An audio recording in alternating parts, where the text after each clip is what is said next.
तो दोस्तों इस वीडियो में हम बात करने वाले हैं 5 कंपनीज़ के बारे में जिनके क्वार्टर 3 FY24 के रिजल्ट अनाउंस हो चुके हैं। तो इस वीडियो में हम डिटेल एनालिसिस करने वाले हैं रिजल्ट का, कैसे रहे हैं रिजल्ट, अच्छे रहे हैं, खराब रहे हैं, वो हम यहाँ पर पूरा समझने की कोशिश करेंगे। और अब यहाँ पर आगे की क्या रणनीति होनी चाहिए, बाय करना है, नहीं करना, टेक्निकल चार्ट पे क्या सिचुएशन है, सारी चीज़ें डिस्कस करेंगे। मेरा ओपिनियन भी आपके साथ में यहाँ पर साझा करने वाला हूँ और कुछ इंपॉर्टेंट इंसाइट्स हैं बिजनेस को लेकर, वो भी आपके साथ में शेयर करूंगा। तो वीडियो के साथ बने रहिए अंत तक। सबसे पहले हम बात करेंगे, यहाँ पर कंपनी नेम है SRF लिमिटेड। तो SRF के क्वार्टर 3 के रिजल्ट आ चुके हैं और स्टॉक में आज आप देखेंगे तो करीब 4.5% की शानदार तेजी देखने को मिल रही है। लेकिन अगर नंबर को देखेंगे तो भैया नंबर्स तो बहुत ज़्यादा ख़राब है। ईयर ऑन ईयर बेसिस पे देखिए, रेवेन्यू में 12% डिक्लाइन है, EBITDA 31% डिक्लाइन पे है, पैड देखिए 50% पैड गिर गया है ईयर ऑन ईयर बेसिस पे, मार्जिन्स काफ़ी ज़्यादा टूट गए हैं और इवन सिक्वेंशियल बेसिस पे भी नंबर्स हमको सारे ही नेगेटिव देखने को मिल रहे हैं। तो नंबर्स तो बहुत ज़्यादा ख़राब हमको देखने को मिल रहे हैं, लेकिन बावजूद इसके स्टॉक में तेज़ी क्यों है, तो ये समझने की कोशिश करते हैं। देखिए अब यहाँ पर ऐसा प्रतीत हो रहा है कि क्वार्टर 3 यहाँ पर वर्स्ट था और आगे आने वाले क्वार्टर 4 से यहाँ पर हमको रिकवरी आती हुई देखने को मिलेगी। तो market is looking at it in a way, ठीक है। ऐसा लग रहा है कि क्वार्टर 3 यहाँ पर वर्स्ट है, क्योंकि मैनेजमेंट के मैं स्निपेट्स पढ़ रहा था कि यहाँ पर जो क्वार्टर 4 है वहाँ से हमको अच्छी रिकवरी आती हुई देखने को मिलेगी। मैनेजमेंट भी यहाँ पर इस चीज़ को रिआइटरेट कर रहा है और वो बोल रहे हैं कि क्वार्टर 4 में स्पेशलिटी केमिकल बिजनेस में और जो इनका रेफ्रिजरेंट केमिकल वाला बिजनेस है वहाँ पर सिग्निफिकेंट रिकवरी आती हुई देखने को मिलेगी, और जो पैकेजिंग फिल्म वाला बिजनेस है वहाँ पर फर्स्ट हाफ FY24 से अच्छी रिकवरी वापस आती हुई देखने को मिलेगी।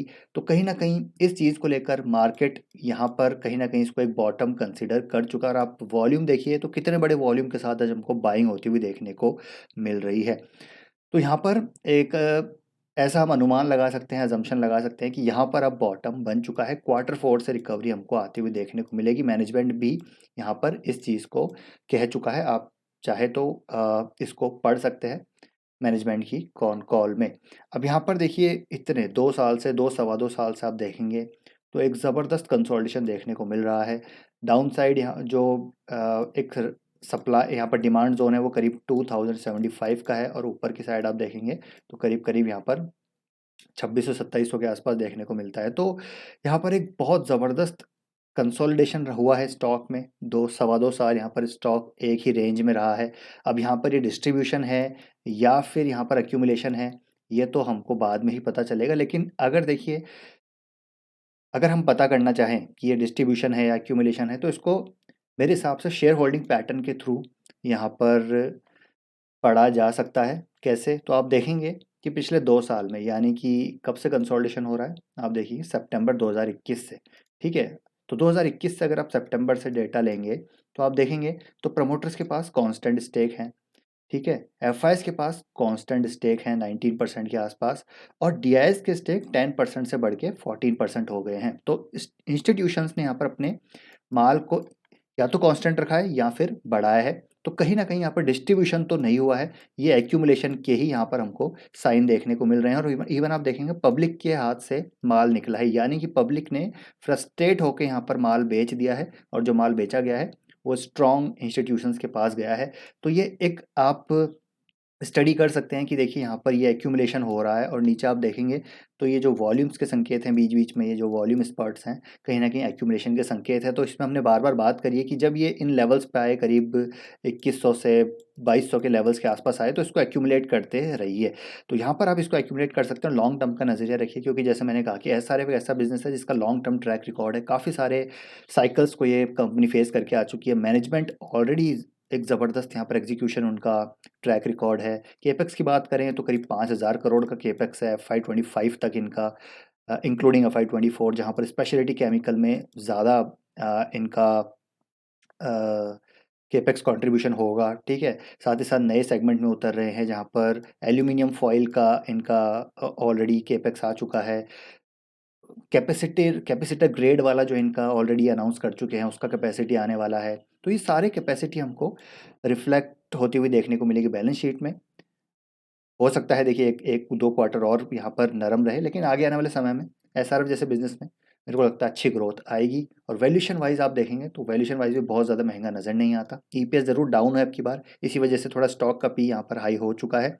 तो इस मार्केट में वेयर वैल्यूएशंस आर कंसर्न, तो कुछ केमिकल नेम्स हैं which are offering decent valuation comfort, and one name is SRF limited, तो इसको आप ज़रूर कंसिडर कर सकते हैं। दूसरा स्टॉक है पॉली मेडिक्योर, जिसके रिजल्ट आए हैं और रिजल्ट आने के बाद 4.5% की शानदार तेजी। और जैसे कि मैं पहले भी आपको बता चुका हूँ, पॉली मेडिक्योर के बारे में हम बहुत पहले से चर्चा कर रहे हैं। जब से ये चैनल हमने क्रिएट किया था तब हमने इसको रिकमेंड किया था, तो ये आपको पता होगा जो पहले टाइम से जुड़े हुए हैं। तो बहुत अच्छी कंपनी है।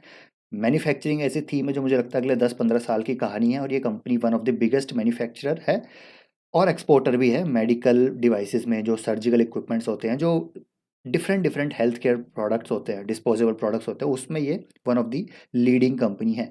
और लगातार आप देखेंगे तो नए प्रोडक्ट्स में फोरे कर रहे हैं, इम्पोर्ट सब्स्टिट्यूशन प्रोडक्ट्स से क्रिएट कर रहे हैं, और मैनेजमेंट जो गाइड करता है 20% ग्रोथ की, वो आती हुई भी देखने को मिल रही है। चलिए रिजल्ट में देखते हैं। तो देखिएगा कि ईयर ऑन ईयर बेसिस पे टॉप लाइन में 19% ग्रोथ, बॉटम लाइन में 30% ग्रोथ, और मार्जिन देखिए 25% से बढ़ के 26.5% के हो चुके हैं। ईयरली बेसिस पे भी इंक्रीज़ है, क्वार्टरली बेसिस पे भी इंक्रीज़ है, और सिक्वेंशियल बेसिस पे भी नंबर यहाँ पर अच्छे नज़र आ रहे हैं। तो अच्छे नंबर्स आए हैं पॉली मेडिक्योर के। एक बार फिर से जो मैनेजमेंट का गाइडेंस है, जो एक्सपेंशन हो रहे हैं, वो यहाँ पर फुलफिल होते हुए नज़र आ रहे हैं। एक अच्छा खासा शॉर्ट टर्म कंसोलिडेशन रहा है, करीब करीब 6 महीने का। अब ये स्टॉक यहाँ से एक बार ब्रेकआउट देगा तो फिर से एक बार तेज़ी पकड़ सकता है। तो Poly Medicure long term bet है, इसको आप एक्यूमुलेट कर सकते हैं डिप में, और यहाँ पर भी एक्यूमुलेट कर सकते हैं, लेकिन अभी इसमें बहुत ज़्यादा एक आपको एलोकेशन नहीं देना है, क्योंकि वैल्यूएशन अभी भी बहुत ज़्यादा कंफर्ट नहीं देता। तो पॉली मेडिक्योर लॉन्ग टर्म जो बने हुए हैं बने रहिए, जिसको बाय करना है एक थोड़ा डिप का या मार्केट करेक्शन का वेट कीजिए, तब आप इसको बाय कर सकते हैं, या फिर यहाँ पर भी थोड़ा बहुत ऐड कर सकते हैं ताकि ट्रैक रहे। इसके बाद बात करते हैं कैरासिल, एक और शानदार high growth business, premiumisation story है ये कैरासिल की, जहाँ पर ये किचन सिंक्स में तो मार्केट लीडर हैं ही, साथ ही साथ दूसरे सेगमेंट्स में भी उतर रहे हैं, होम डेकोर के फॉसेट्स वगैरह में भी उतर रहे हैं, और इसके भी रिजल्ट आ चुके हैं। अब देखिए रिजल्ट की बात करें तो ईयर ऑन ईयर बेसिस पे तो डेफिनेटली रिजल्ट काफ़ी अच्छे नज़र आ रहे हैं। टॉप लाइन में 36% ग्रोथ, बॉटम लाइन में 26% ग्रोथ। मार्जिन आप देखेंगे तो ईयर ऑन ईयर बेसिस पे इंक्रीज हुए हैं, हालांकि सिक्वेंशियल बेसिस पे थोड़े मार्जिन हमको डाउन देखने को मिल रहे हैं। क्वार्टर ऑन क्वार्टर बेसिस पे टॉप लाइन में अच्छी ग्रोथ है, EBITDA ग्रोथ अच्छी है, लेकिन पैड थोड़ा सा गिरा है, बिकॉज हो सकता है मार्जिन यहाँ पर गिरा है, उसकी वजह से पैड गिरता हुआ नजर आया। लेकिन अगर हम ओवरऑल देखें तो नंबर्स कैरासिल के काफ़ी अच्छे नज़र आए हैं, और आगे आने वाले समय में मुझे लगता है कैरासिल काफ़ी अच्छा परफॉर्म कर सकता है। डोमेस्टिक बिजनेस जो है एक बड़ा रोल प्ले कर सकता है इनकी ओवरऑल ग्रोथ में, क्योंकि इसका पाई अभी लगातार बढ़ता जा रहा है, और इन्होंने हाल ही में एक एक्विजिशन भी किया था यूनाइटेड ग्रेनाइट का, जो कि एक सिग्निफिकेंट ग्रोथ अपॉर्चुनिटी इनके लिए क्रिएट करता है। करीब जो मैंने आई थिंक मैंने डिस्कस भी किया था, जहाँ पर $10 बिलियन, जी हाँ, तो $10 बिलियन की एक बड़ी अपॉर्चुनिटी है ऑर्गेनाइज्ड फैब्रिकेशन मार्केट में। और हो सकता है आने वाले समय में मैनेजमेंट ने बोला है कि इंडिया में भी फैब्रिकेशन की एक फैक्ट्री और बड़ा मैन्युफैक्चरिंग सेटअप कर सकते हैं। तो इस कंपनी पर भी लॉन्ग टर्म नज़रिया है।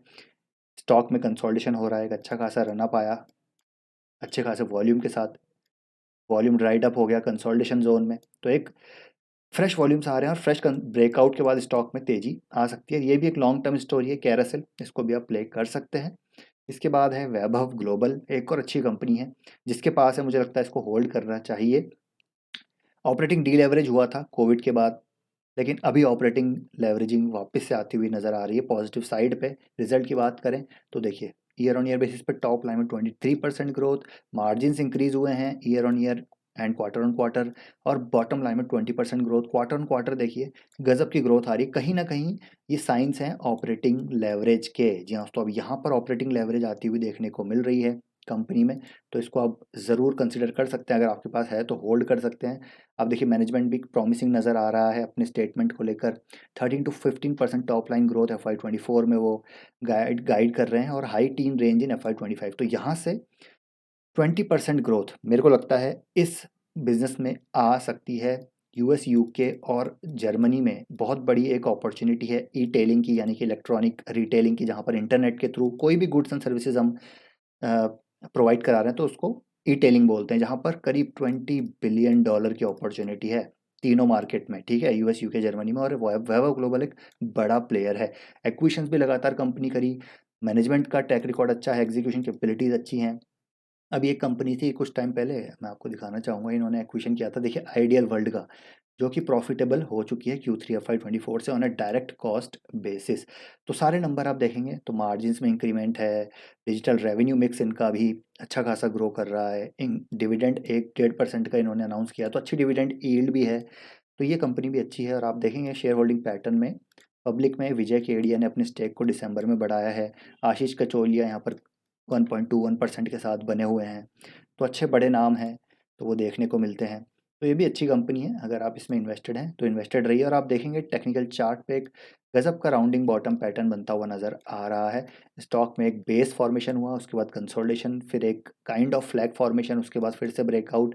और आप देखेंगे तो ज़बरदस्त वॉल्यूम्स है नीचे, ठीक है, रिजल्ट अच्छा आया, लेकिन स्टिल यहाँ पर स्टॉक डाउन है, तो मुझे लगता है अपॉर्चुनिटी है यहाँ पर बाय करने की, क्योंकि अगर रिजल्ट अच्छा आ रहा है और स्टॉक डाउन है तो उसको बाय किया जा सकता है।